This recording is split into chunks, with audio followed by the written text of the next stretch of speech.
ഏഷ്യയിലെ തന്നെ ഏറ്റവും വലിയ ദ്വീപുകളിൽ ഒന്നായ വൈപ്പിൻകരയിലെ ഒരു മനോഹരമായ പഞ്ചായത്താണ് എളങ്ങുന്നപ്പുഴ ഗ്രാമപഞ്ചായത്ത്.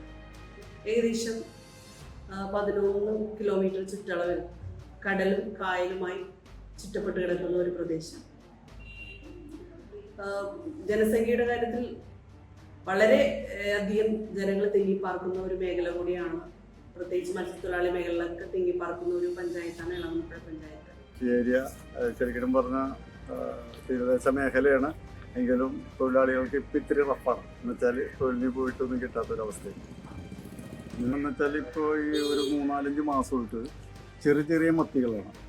അതിപ്പോൾ നേരത്തെ ആദ്യം വള്ളക്കാർക്ക് കിട്ടിയിരുന്നു. പിന്നെ അത് ചെറിയ മൂട് വിട്ടി എന്ന് വെച്ചാൽ ഒരു 5 പേര് 6 പേര് പോയിരുന്നു അവർക്ക്. അത് വളക്കുന്ന വലക്കാണ്. പക്ഷെ ഇപ്പം ഒട്ടുമില്ല. ചൂടവലയെന്ന് പറഞ്ഞൊരു വലയുണ്ട്. അവർക്കാണിപ്പോൾ ചാള കുറച്ചൊക്കെ വള്ളക്കാരൊക്കെ എല്ലാം കയറ്റി. ഇവിടെ വലിയ ഇതുണ്ട്, ഈ കിടക്കുന്ന വല ഉണ്ട്. വലയിലാണ് ഇപ്പൊ ഈ ചാള കിട്ടുന്നത്. വലിയ ചാളകൾ കിട്ടിയാൽ 250-300 പോകും. ഇത് 1 കിലോ 50 രൂപ. അപ്പൊ ആ ഒരു അവസ്ഥയിലേക്ക് വന്നു. ശരിക്കും കടല് കരിഞ്ഞിരിക്കണെന്ന് പറയാം. ഞങ്ങൾ പോണ വഞ്ചികളാണ് ഈ കയറ്റിട്ടേ അങ്ങനത്തെ വഞ്ചിയിലാണ് പോണത്. അത് പോയിട്ട് വൈകുന്നേരം വരും, വെളുപ്പിന് പോവും. വെളുപ്പിന് 3 മണിക്ക് പോകും. പണി മോശമാകുമ്പോൾ വന്നില്ലെങ്കിൽ കുറെ പേര് ഇങ്ങനെ വരവാക്കാൻ വേണ്ടി പോകും. അല്ലെങ്കിൽ കുറെ പേര് ഈ ടൈലിന്റെ പണിക്ക് അങ്ങനത്തെ നല്ല വെയിലറ പണിക്കൊക്കെ പോകും. പല സൈസ് മത്സ്യങ്ങളുടെയും വംശനാശം തോടി അതൊക്കെ ഒന്നും കിട്ടണില്ല. കിട്ടിക്കൊണ്ടിരുന്നാണ്.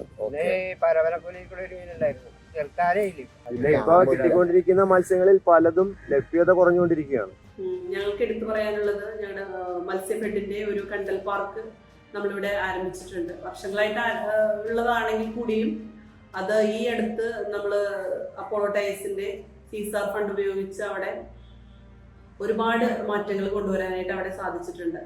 അവിടെ ആകെ വെള്ളക്കെട്ടിൽ ആയിരുന്ന ആ ഒരു നമ്മുടെ കണ്ടൽ പാർക്ക് വളരെ മനോഹരമായിട്ട് ആൾക്കാർക്ക് ഇരിക്കാൻ വേണ്ടി ബെഞ്ചുകളും അതൊക്കെ ഒരുക്കി, റോഡ് അത് റബ്ബർ കൊണ്ട് തന്നെ നിർമ്മിച്ചിട്ടുള്ള, ടയർ കൊണ്ട് തന്നെ നിർമ്മിച്ചിട്ടുള്ള ഒരു നടപ്പാത അവിടെ വിരിക്കാനായിട്ട് സാധിച്ചു. അത് തീർച്ചയായിട്ടും അത് ഭാവിയിൽ നമ്മൾക്കത് എല്ലാ പഞ്ചായത്തുകൾക്കും ഇത്തരം രീതിയിലോട്ട് റോഡ് നിർമ്മാണം, ഇതേപോലെ വെള്ളക്കെട്ടുള്ള പ്രദേശങ്ങളിൽ ഇത്തരത്തിലുള്ള റോഡ് നിർമ്മാണമായിരിക്കും കുറെ കൂടി സാധ്യതയുള്ളതെന്ന് എനിക്ക് തോന്നുന്നു. കാരണം വളരെ ഭംഗിയായിട്ടുള്ള ആ ഒരു റബ്ബറൈസ്ഡ് റോഡ് അവിടെ ഉണ്ട്.